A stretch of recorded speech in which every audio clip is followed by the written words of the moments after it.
Chapter 521. The helicopter landed on the spacious platform. When Olivia stepped out of the aircraft, she could feel a heat wave from all directions. Ethan held her hand carefully and said, "It's hot outside. You should wait for me in the helicopter." "No need." Olivia was determined to get off the helicopter.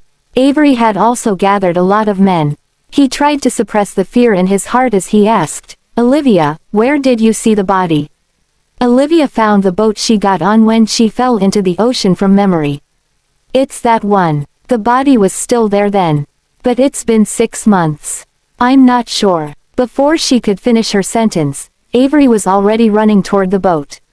He disregarded Bryce's words. "Be careful, Mr. Avery. Don't forget that you're not in good health." Avery didn't listen. He had been looking for his sister for so long. Now that he had a lead, it was about her death. Avery, who was usually calm, felt like his legs were about to give way. His mind was in disarray. But still, he moved forward. The wind was howling in his ears as he climbed up the boat. The bodyguards got up to the boat before him. Everyone had their flashlights on as they entered the cabin. Before long, they could smell the pungent scent in the air. The wood had been soaked in water for a long time. It became moldy and smelly. There was also the smell of rotting meat. Bryce said, "Mr. Avery, the smell is putrid. Maybe you should wait outside." Avery ignored him. He turned on his flashlight and walked faster. His heart was beating erratically, and his forehead was covered in sweat. A loud voice came from inside the boat. "We found it. Over here." Avery's knees gave out. He almost fell to the ground, but Bryce was able to catch him in time. "Don't worry, Mr. Avery. Even if there is a body, it might not be Miss Fordham." Her necklace was gone, so maybe the earrings and ring were also bought by someone else. Avery wanted to say, "I hope so," but no words came out. He trembled as he ran toward where the voice came from. The closer he got, the more unpleasant the smell became. He finally saw the body under the light of several flashlights. After 6 months of decay, the body had been reduced to a partial skeleton, and some clothes were scattered on the ground. The diamonds were shining under the glow of the flashlights. "Mr. Avery, it's indeed the rose diamond earrings." One of the men wrapped the jewelry in tissue and picked it up. There were the earrings and the sapphire ring. Avery took a look at them. It was precisely as Olivia described. He should feel lucky that this area had been abandoned, which was why the scene could be preserved. Although he had found the jewelry, he still couldn't prove that the body was his sister. Avery steadied himself and said with great strain, "Secure the scene. If this is the primary crime scene, there will be more clues." "Yes, Mr. Avery. About that body, bring it back. Let forensics examine it carefully. I want to do a DNA test." Avery hobbled off the boat. His mind was wandering, and his eyes were out of focus. Olivia saw the body being wrapped in white sheets. She knew that the body had been found. "Are you okay, Mr. Avery?" Avery came back to his senses and looked at Ethan. "Mr. Miller, I'm afraid I need to ask for your assistance." Ethan looked at Olivia, and he didn't refuse. "Tell me what you need." Chapter 522. The Fordham family was internationally renowned. But it was still harder for Avery to get things done outside his country. Ethan still had more accessible resources in Aldenvine. Ethan quickly mobilized some people to perform tests on the body. Avery didn't move at all as his gaze drifted into the distance. Olivia brought him a glass of lemonade and said gently, "The results will be out soon, Mr. Avery. You don't have to worry. It might not be what we thought it was.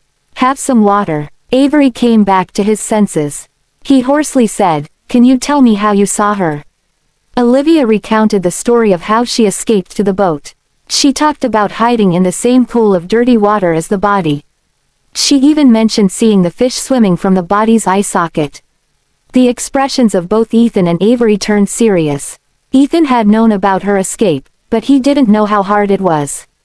Avery's eyes became bloodshot. He clutched his knees with his hands.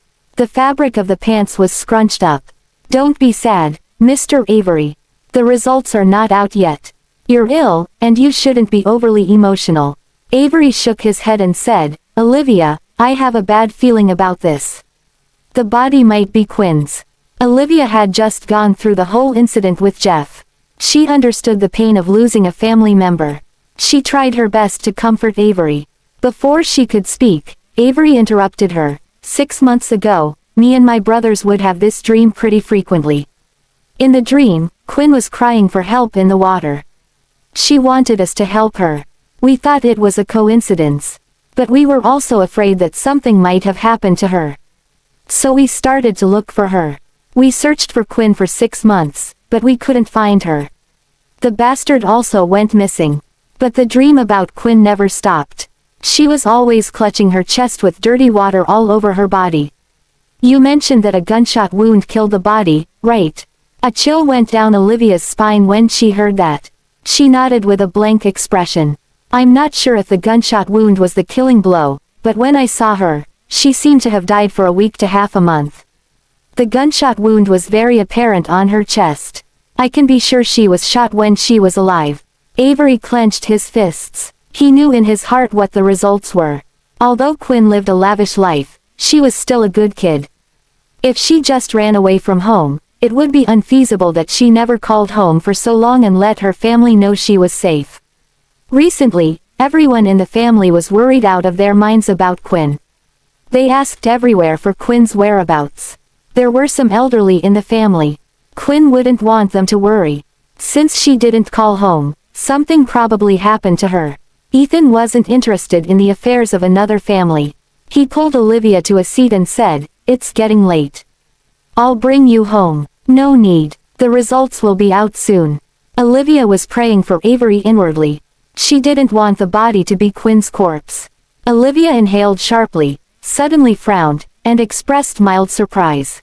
"What's wrong?" "Nothing. I just felt some pain in my stomach." "See, even the kids are asking you to sleep."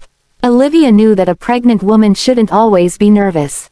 She was almost 5 months pregnant. Fetal movements would be more frequent. But it was like Olivia's babies didn't want to hurt her. They never made huge movements. That kick just now was pretty rough. Olivia sat down and sipped on the water Ethan handed to her. She turned and saw Ethan staring at her stomach. "What are you looking at?" A flash of uneasiness appeared on Ethan's face. He said in a softer voice, "Can I touch them?" Chapter 523. Olivia remembered when she felt the baby's movements during her first pregnancy.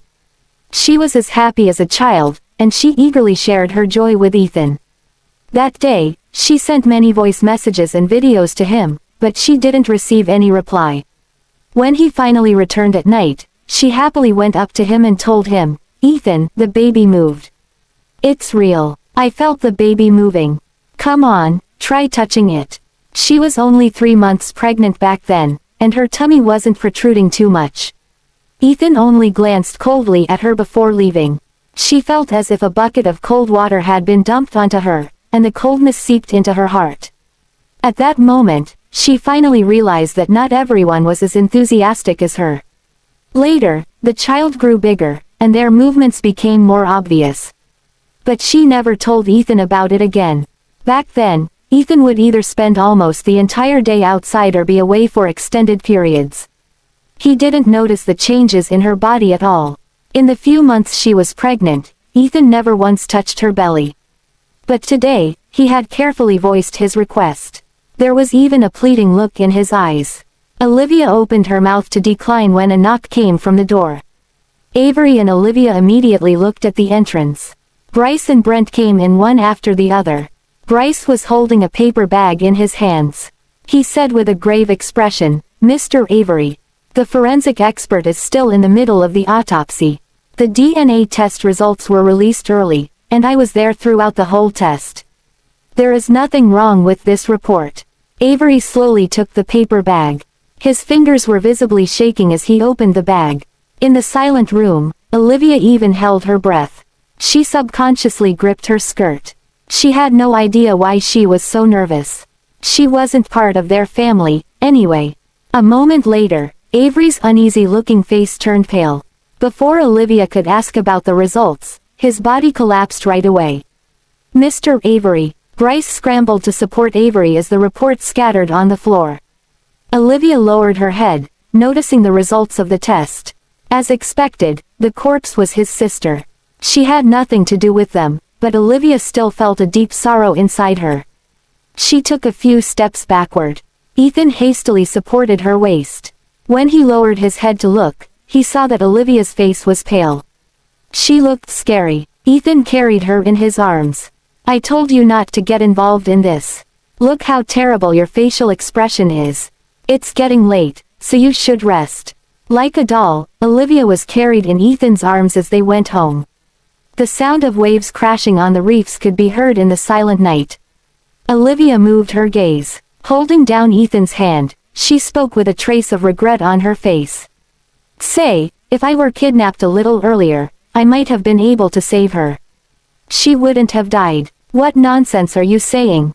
You couldn't even protect yourself back then, much less save others. Liv, stop thinking about it. This has nothing to do with you in the first place. Everyone has their fate." Olivia gestured as she spoke. "But she wasn't that much older than me. She was so young and pretty. She also came from a good family. Why couldn't fate have mercy on her?" Mr. Avery said that she was very particular about her looks. She would be so sad if she knew what happened after she died. Her body ended up bloated in the water, and fish even nibbled at her flesh. She must have felt so much regret before she died.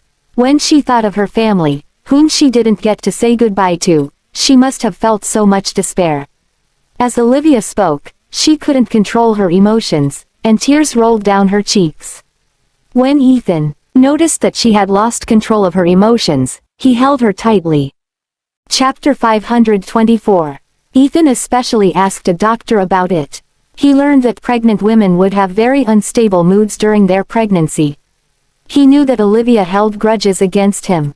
So, he refrained from appearing in front of her for months. He did it so that she could take good care of her pregnancy.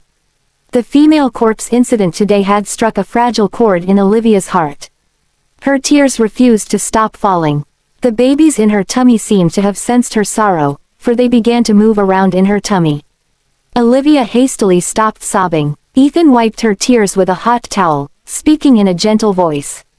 "They're strangers in the first place, and they don't have anything to do with you. You don't have to be sad. If she knows about it, I'm sure she'll thank you. You were the one who brought her away from that place so that she could reunite with her family." Sniffling, Olivia said sullenly, "Perhaps it's because we have the same last names.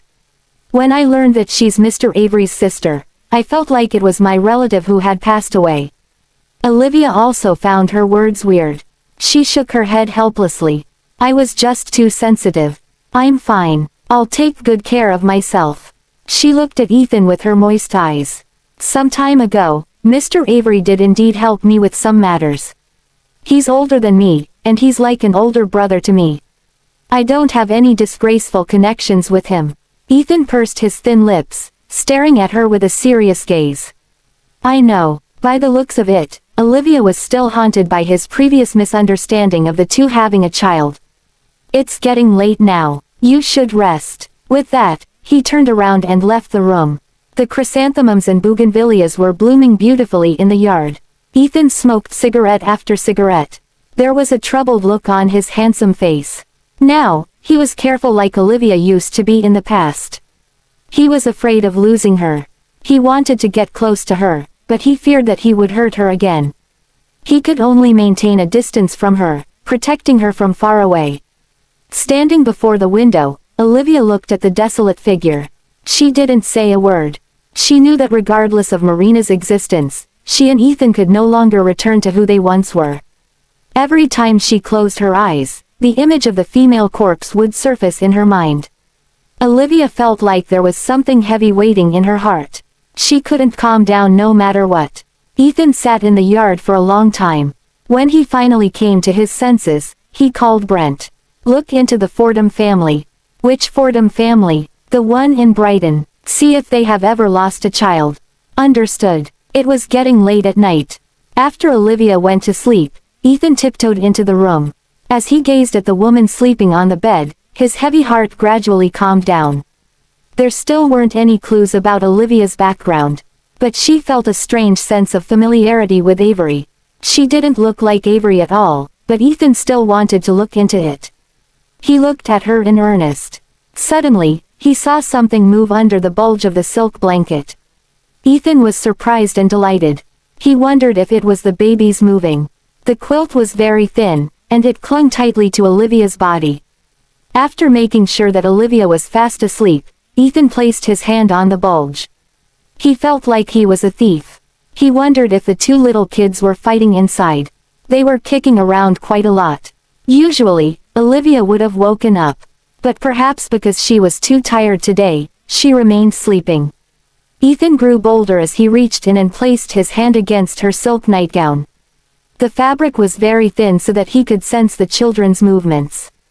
The children were already this lively at 5 months. Ethan wondered if Olivia could endure it in her 3rd trimester. Perhaps because they had sensed his presence, the playful children slowly stopped moving. The kicking in the tummy gradually calmed down like the sea. Ethan was about to retract his hands. But the sleeping woman had opened her eyes before he realized.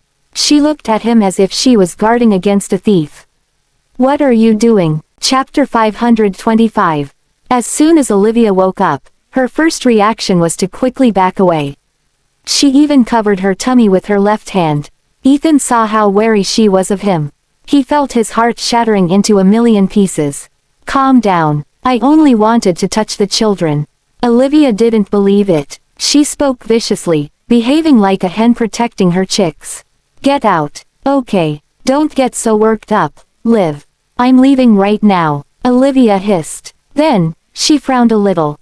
Ethan paused halfway through his way out. Then, he hurried up to her and asked, "What's the matter? Are the children kicking again? I felt them moving a lot just now. It hurts." Olivia put a hand to her tummy. Ethan was startled by the sudden occurrence.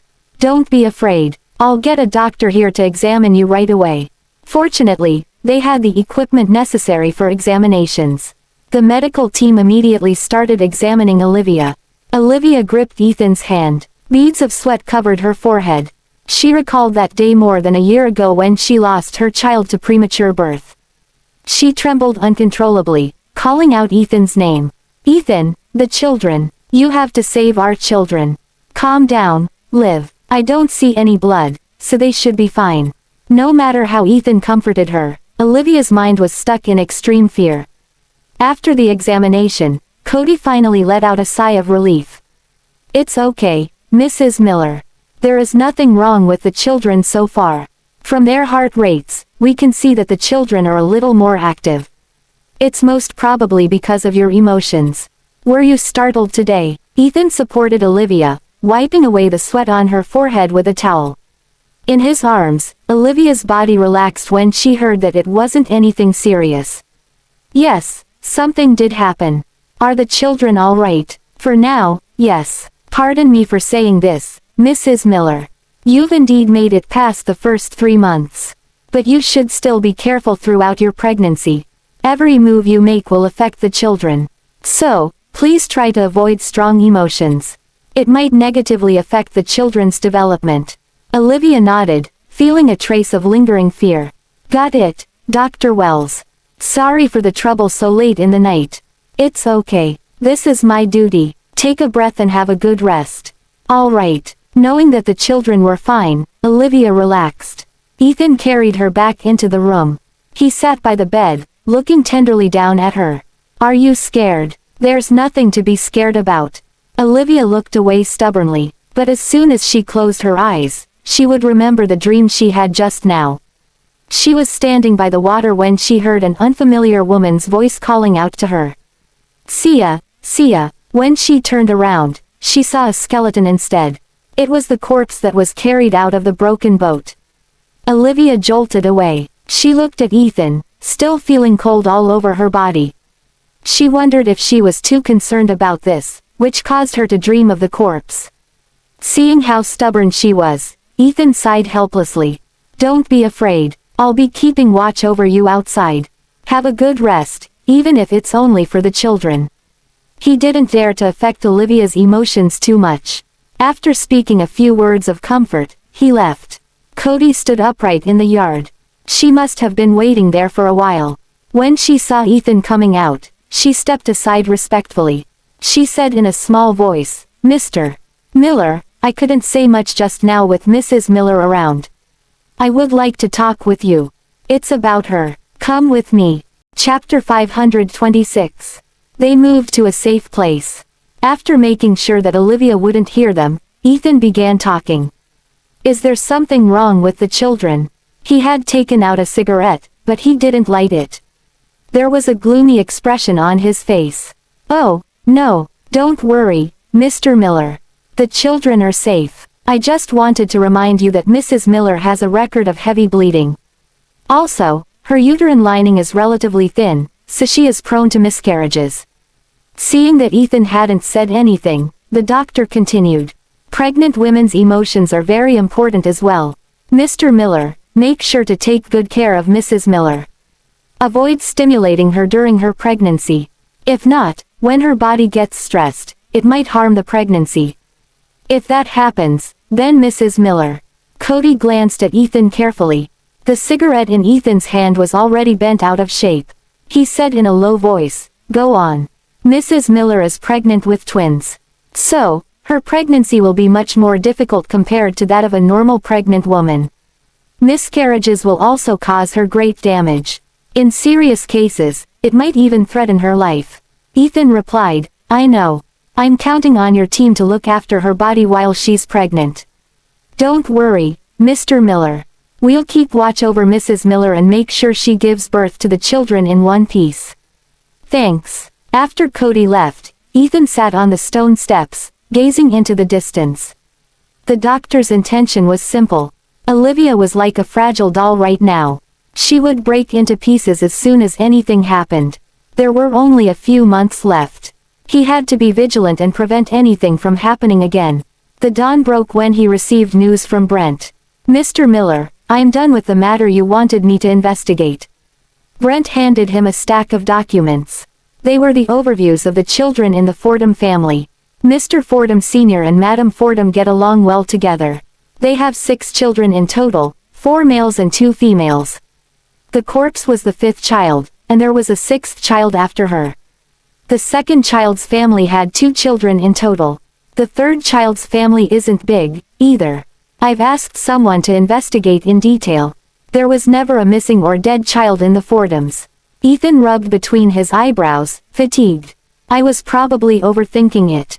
Don't be too hasty, Mr. Miller. It has been 20 years, after all. Also, if someone had done it on purpose and destroyed the evidence, it's normal not to figure it out right away." "Yeah." Ethan looked up, asking, "How's Jeff doing?" Brent shook his head. "Not good, to be honest. The incident before had shocked him terribly, and his desire to survive wasn't as strong as before. Now, the medical team is using various equipment and drugs to keep him alive. Mrs. Miller is the only fixation he has left. If he lets go of that, no miracle can save him anymore." Ethan ordered, "Tell them to do everything they can to keep Jeff alive." "Understood. We're keeping it a secret from Mrs. Miller, but she still has a few months to go before she gives birth. Mr. Fordham may not hold out that long. Force him to stay alive. Liv's physical condition is too weak. So, she's very prone to miscarriages, especially in the 3rd trimester. If any accidents happen, she will be in danger." Ethan's phone vibrated. Glancing at the incoming call notice, he answered it in annoyance. "What is it?" "Ethan, where are you? You left so suddenly yesterday, and you just ignored me. Are you with that woman again? I told you, she's not worthy of you. If you've had enough of playing around, I'll get someone to send you home." "No way, Ethan, I want you to send me back. I'm busy. Also, I'm saying this one last time. It doesn't matter if I'm divorced or not.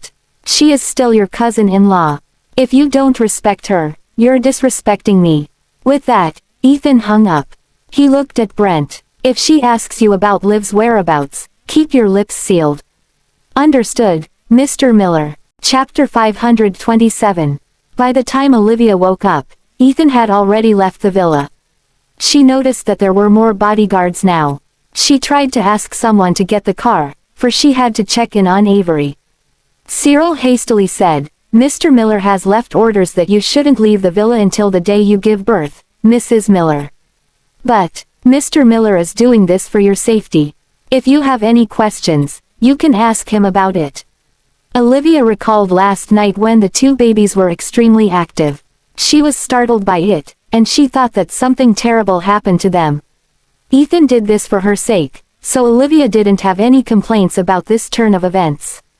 She returned to her room while supporting her protruding belly. She had just arrived in her room when she received Ethan's call. Olivia answered it. "Hello. The autopsy results are out. This morning, Avery brought the remains back to his home country for the funeral.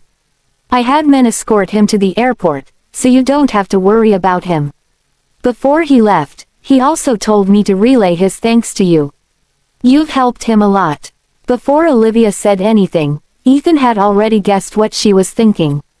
"So the results are, as you've said, the gunshot at her chest was fatal.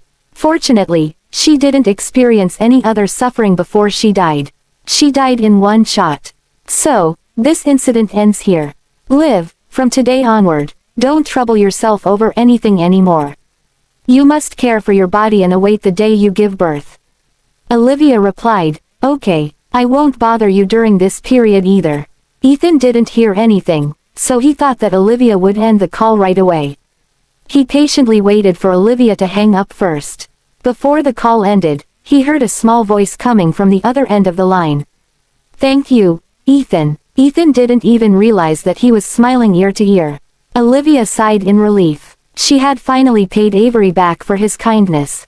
If not, the Fordhams would still be searching everywhere.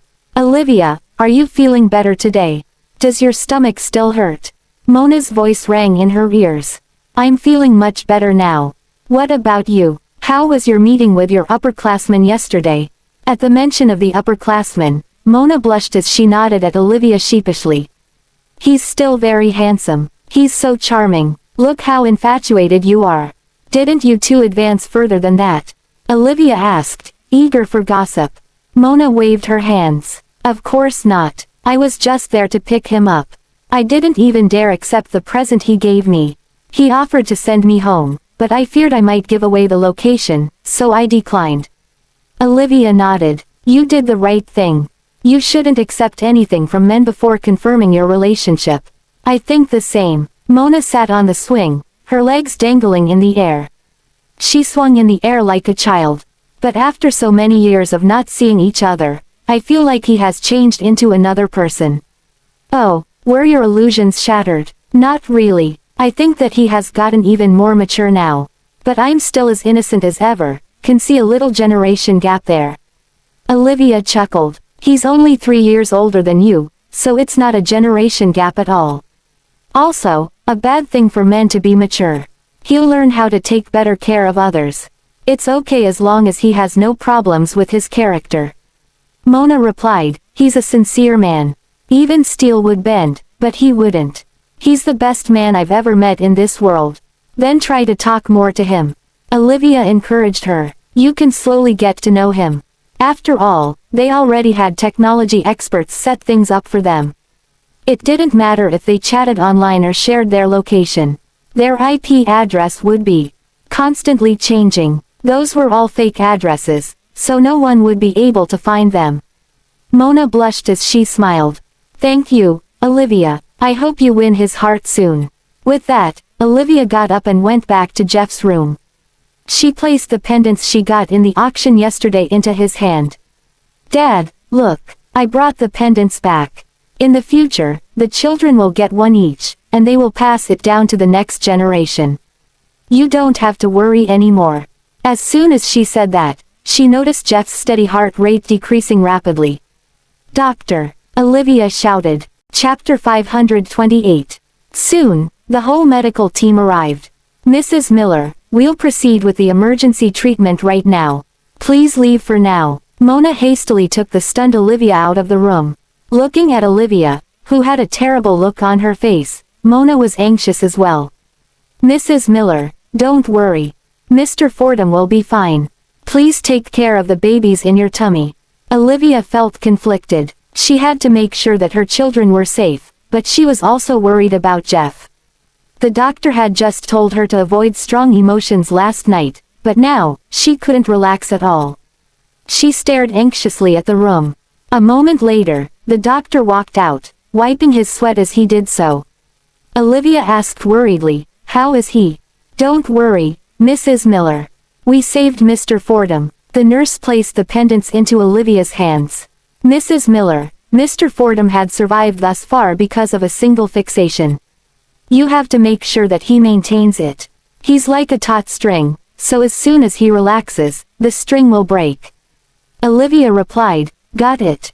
I'll be more careful in the future." After the others left, Olivia looked at the man on the bed, who was getting thinner by the day. She felt upset. She thought that she was extremely selfish, but she also didn't want to let Jeff go. "Dad, please don't go. The children will be born soon. If you leave, they won't have a chance to get to know you. My tummy was hurting for a long time last night, but it turned out to be a false alarm. The children are fine. Dad, if you leave now, I'll be so sad." Staying by Jeff's side, Olivia talked for a long time. After making sure that his heart rate was normal, she left the room. She apologized to Jeff in her heart. She still didn't want to let him go. The days passed. They made it through the hot summer, and fall came in the blink of an eye. In the yard, Olivia stared at the yellowing leaves on the chestnut tree. She was zoning out. A year had passed by quickly. Too many things had happened between her and Ethan in that 1 year. Taking a blanket, Mona covered Olivia with it. She asked in a gentle voice, "The wind is picking up. Would you like to go inside?" Olivia shook her head. "It's okay. I'll sit here for a while longer. It's not a bad idea. The air is refreshing outside. The weather forecast says that it'll rain these days." "I see." Olivia lay lazily on the reclining chair. It had been more than 6 months now, so her tummy had gotten much bigger. Because she was having twins, she found it difficult to even walk these days. Olivia hissed. Mona looked down at her belly. Her protruding tummy was quite obvious under her sweater. Sometimes, she could even spot 2 bulges. "Is the boy kicking you again?" Olivia smiled tenderly. "It's the girl. She's more active, and she keeps bullying her brother." "You were also very active when you were young, right, Olivia?" "Yes. Even though I was born into a prestigious family, my dad was never strict toward me. He always allowed me to live freely. I had a decent childhood. While her mother was still around, she liked climbing up trees to pluck the plum blossoms. She would also sneak into the yard to pluck out Jeff's beloved orchids. Back then, she was like a mischievous monkey. But Jeff never reprimanded her. He pampered her to no end. In reality, Olivia's childhood was much happier than most of her peers. "Mr. Fordham is so nice to you. If he can wake up soon." Mona realized that she had misspoken. Jeff's body was getting thinner, and he was in a worse condition than before. Olivia didn't even dare to visit him these days. She feared that her extreme sorrow would affect the children. Olivia touched her big tummy. "I feel like having some mushroom and chestnut soup." "All right, I'll tell the kitchen staff to prepare some. Rest well." Olivia looked at the chestnut tree. When she was young, Jeff would bring her along to gather chestnuts during fall. Then, when they went home, he would make mushroom and chestnut soup for her. Ethan knew that she loved the soup. So, after getting married, he would also gather chestnuts during fall and make soup for Olivia. A leaf fell into Olivia's hand. Olivia thought that she must be the happiest woman in the world back then. Holding the leaf in her hand, she smiled in exasperation. Before dinner time, Mona brought a bowl of soup to Olivia. "So soon?" Mona's eyes glimmered. "Yes. Drink it while it's hot, or it'll get cold." Olivia only took a sip when she realized something. He made it. Mr. Ingram had delivered the soup himself. "Mr. Miller had always cared about you, and he had already cancelled his marriage with Marina a long time ago." "Is that so?" Olivia was a little surprised. After all, Ethan once told her firmly that he was obliged to marry Marina for a reason. "Yes." He announced the news after Mr. Fordham was shocked. "Mrs. Miller, are you still unable to forgive him?" Olivia smiled bitterly. "Even if I agree, my heart won't." "Mona, don't trust men so easily. No matter how much you love him, remember that you are the most important person to yourself. If not, you'll end up like me. Mona was about to say something when her phone suddenly rang. She walked to the side to answer the call. Even from a distance away, Olivia could hear her anxious shouts. Are you okay? What happened? Chapter 529. Olivia, who was drinking the soup, turned around to look at Mona. After Mona ended the call, Olivia asked, did something happen at home? My younger brother got into an accident when he was going home. His leg is broken. Olivia, Before she could finish speaking, Olivia interrupted her. I'll give you 2 days off, so go back and visit him. Family is important, after all. Thank you, Olivia, but what about you? We have many doctors, housekeeping staff, and bodyguards here. They're all serving me, so what can happen to me? I'll also ask the financial department to give you your salary beforehand. You don't have to do this, Olivia. Just go. There's no need to be so polite around me. I'll get someone to send you to the hospital right now. Olivia waved her hand, telling Cyril to take Mona there. She also informed the surgeon about it beforehand. She could already see that Cyril liked Mona, but the silly woman only had eyes for the upperclassmen. Olivia wouldn't comment on the upperclassman's character. But at least she knew what Cyril was like. She had to help him by giving him a chance, at least. When Cyril left, Olivia even winked at him. Blushing, Cyril hastily walked away. Olivia gazed at the sea as she enjoyed the breeze. Her fingers occasionally caressed her tummy. Madame Burgess came over to clean up the cutlery. She reminded Olivia, Mrs. Miller, it looks like it will rain soon. You should come inside for now. Olivia looked at the dense dark clouds above her. She knew that heavy rain was coming. All right, come, I'll help you. Take your time to stand up. Olivia supported her tummy while Madame Burgess took her arm. Olivia's tummy looked as large as those of women who were about to give birth.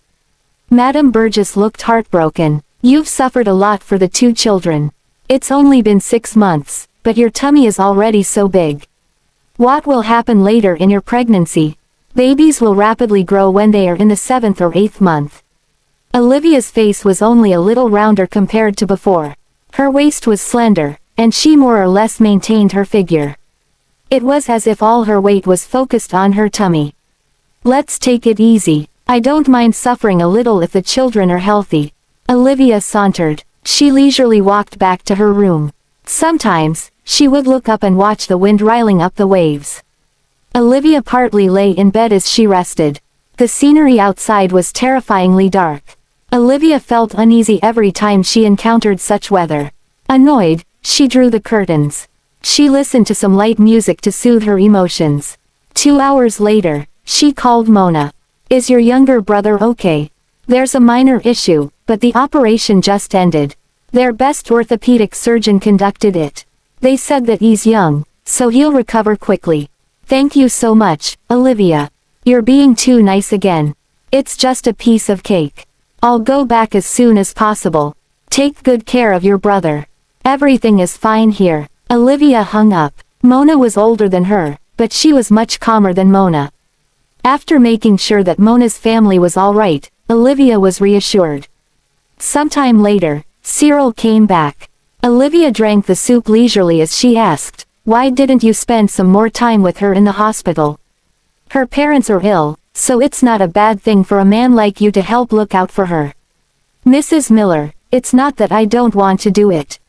I feel like a third wheel if I stay there, so I decided to come back instead. Olivia put down her spoon. Tell me the details. When her upperclassman heard of this, he came over as well. They seem to get along well, so I'll only be an eyesore if I stay there. Cyril had a tall build, but at that moment, he looked dejected, like a child who had done something wrong. So you saw the upperclassman. What's he like? Nothing special. He has 2 eyes and a nose like everyone else. Olivia burst out laughing. You're such a straightforward man. No wonder you can't win her heart. Chapter 530. Mrs. Miller. Cyril looked pitiful. It's not that I can't win her heart. Her heart is occupied with another man. How can she even look at anyone else? Olivia thought about it. He had a point. After all, when she was in love with Ethan back then, she didn't even spare a look at the other men confessing to her. Now, she didn't even remember what those men looked like. Don't give up. You'll get a wife eventually. I'm not getting one anymore. You're so stubborn. Olivia face-palmed. Each of these people was more stubborn than the next. Mrs. Miller, it's raining soon, so don't go out at night. You might slip and fall in the yard. Okay. Olivia continued drinking her soup. The children in her tummy were quite active at that moment. Olivia decided to walk around the room before going to sleep. Rain poured all through the night, accompanied by instances of thunder. Olivia couldn't sleep well all night. The next day, the rain was still going strong. Olivia had no choice but to read a book by the window. Olivia, I'm back. Mona's loud voice could be heard even before entering the house. She was even carrying some snacks. Running over to Olivia, she stuffed the snacks in Olivia's hands. You told me that you wanted to eat crepes, right? I bought these for you. I haven't had any in a long time. I was craving it. As Olivia ate, she asked, how's it going between you and your ideal man? Mona said shyly, he confessed his feelings for me last night. Look, this is the bracelet he gave me. He got someone to hand make it for me overseas. It's not very pricey, but he's sincere about it. It even has my zodiac sign. Cute, right? Olivia watched Mona playing with the bracelet, knowing that Mona was utterly smitten. You can accept the necklace, but you have to rein in your feelings a bit. Remember what I said. Don't worry, Olivia, I understand. He knows all about my family's circumstances. I'm so poor, so what would he want from me? He's sincerely good to me. Sitting beside Olivia, Mona said a lot of good things about Warren Tovar. Olivia sighed. A woman knee-deep in love would never hear a word others said. For the whole morning, Mona looked at the bracelet in a daze. She even swung the pendant from time to time. Come on, stop looking at it. You've been admiring it all morning. Mona waved it in front of Olivia again. But it's stunning. The rat's head is very nicely made, and it looks so lively. At the side, Madame Burgess smiled. He won you over with just a bracelet. You have no idea what Mr. Miller used to court Mrs. Miller back then. He put in a lot of effort. Mona was excited when she heard that. How did Mr. Miller do it? I'm super curious about it. I can't find anything about Mr. Miller and Mrs. Miller's romance when I looked it up. Oh, quietly, Olivia coughed twice. Madame Burgess could only shut up. Forget it. I'm going to prepare lunch. Mona felt like she shouldn't bother Olivia any longer. Olivia paced around in the room, supporting her tummy. She would look outside from time to time. The rain didn't seem to stop anytime soon. She would look outside sometimes. She spotted Cyril standing alone in the corridor, looking at the rain in a daze. His efforts were wasted. The rain went on for a whole day. The sea raged endlessly like a monster. Olivia felt a little restless when she heard the thunder outside. The children also seemed to have sensed her unease, and they kicked around in her tummy. Such naughty children. If you're not going to bed, then I am. Good night, darlings. She had just closed her eyes when another thunder roared outside. Olivia instantly opened her eyes again. Her heart was beating rapidly. On a few occasions in the past, she had the same feeling right before disaster struck. Olivia caressed her chest. She had no idea what was going on that day. The room was in complete darkness, and the lightning would streak by from time to time. It was bright for a second or two before the light disappeared. Olivia turned on the lamp on her bedside table. She looked at her arm. The hairs were standing on end. People would have their hair stand on end when they sensed something terrible on the horizon. Olivia called Cyril, who answered. Is something the matter, Mrs. Miller? Is everything all right outside? Don't worry, Mrs. Miller. The surveillance room is staffed every hour of the day. I'll inform you as soon as something happens. All right, thanks for your hard work. Olivia turned off the lights. She must be overthinking it. In the room next door, Mona was still love-struck.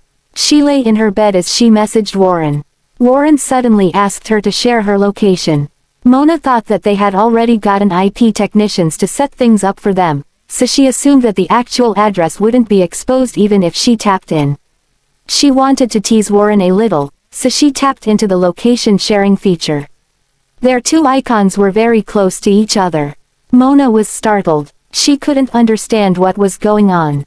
She wondered if it was some technical issue. Warren's icon was nearing hers at top speed. When Mona saw that their icons were about to overlap, her heart thumped wildly. There must be something wrong. She didn't understand why Warren would be here. Just a while ago, he said that he was reading documents at home. There must be some technical issues on her end. Mona was thinking about it when lightning streaked across the sky. As the thunder roared, she was startled to see a figure standing on the balcony outside.